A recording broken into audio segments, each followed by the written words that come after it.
Nous y voilà, nous y sommes. Depuis 50 ans que cette tourmente menace dans les hauts fourneaux de l'incurie de l'humanité, nous y sommes. Dans le mur, au bord du gouffre, comme seul l'homme sait le faire avec brio, qui ne perçoit la réalité que lorsqu'elle lui fait mal. Telle notre bonne vieille cigale à qui nous prêtons nos qualités d'insouciance, nous avons chanté, dansé. Quand je dis nous, entendons un quart de l'humanité, tandis que le reste était à la peine. Nous avons construit la vie meilleure. Nous avons jeté nos pesticides à l'eau, nos fumées dans l'air. Nous avons conduit 3 voitures. Nous avons vidé les mines. Nous avons mangé des fraises au bout du monde. Nous avons voyagé en tous sens. Nous avons éclairé les nuits. Nous avons chaussé des tennis qui clignotent quand on marche. Nous avons grossi. Nous avons mouillé le désert, acidifié la pluie, créé des clones. Franchement, on peut dire qu'on s'est bien amusé.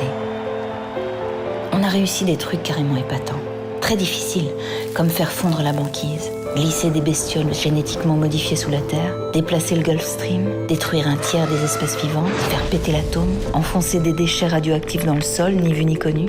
Franchement, on s'est bien marré. Franchement, on a bien profité. Et on aimerait bien continuer. Tant il va de soi qu'il est plus rigolo de sauter dans un avion avec des tennis lumineuses que de biner des pommes de terre. Certes.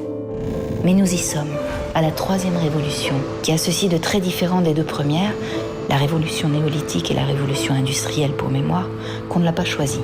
On est obligé de la faire, la 3e révolution, demanderont quelques esprits réticents et chagrins. Oui, on n'a pas le choix. Elle a déjà commencé, elle ne nous a pas demandé notre avis. C'est la mère nature qui l'a décidé, après nous avoir aimablement laissé jouer avec elle depuis des décennies. La mère nature, épuisée, souillée, exsangue, nous ferme les robinets. De pétrole, de gaz, d'uranium, d'air, d'eau. Son ultimatum est clair et sans pitié. Sauvez-moi ou crevez avec moi. À l'exception des fourmis et des araignées qui nous survivront, car très résistantes, et d'ailleurs peu portées sur la danse. Sauvez-moi ou crevez avec moi. Évidemment, dit comme ça, on comprend qu'on n'a pas le choix. On s'exécute illico et même si on a le temps, on s'excuse, affolé et honteux. D'aucuns, un brin rêveur, tentent d'obtenir un délai, de s'amuser encore avec la croissance. Peine perdue. Il y a du boulot, plus que l'humanité n'en eut jamais. Nettoyer le ciel, laver l'eau, décrasser la terre, abandonner sa voiture, figer le nucléaire, ramasser les ours blancs, éteindre en partant, veiller à la paix, contenir l'avidité, trouver des fraises à côté de chez soi, ne pas sortir la nuit pour les cueillir toutes, en laisser aux voisins, relancer la marine à voile, laisser le charbon là où il est. Attention, ne nous laissons pas tenter, laissons ce charbon tranquille. Récupérer le crottin, pisser dans les champs. Pour le phosphore, on n'en a plus, on a tout pris dans les mines. On s'est quand même bien marré.